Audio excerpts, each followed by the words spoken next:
The most important thing in boxing in the beginning is your stance. And basically, it starts here.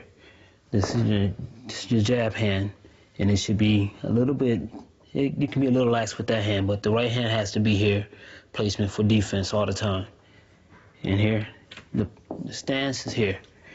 You have a little spacing, and you have that same spacing the whole time. No matter whenever you move, you still have that same spacing. Here, here, here. No matter what, even if we're going sideways. Here, here. Keep that same distance all the time. Never cross your feet. Never this. Never this. Always here. Same all the time. Right here. Forward. Same thing. Sometimes you can bounce a little bit with it, but still, you want to have that same spacing in your feet all the time.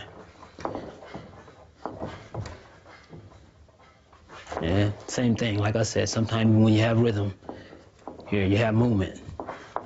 But we'll get to that.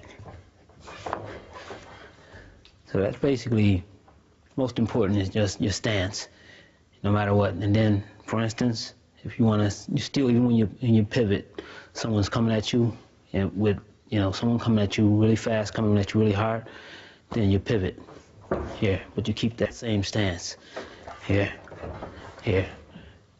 The same spacing, always. It's the same.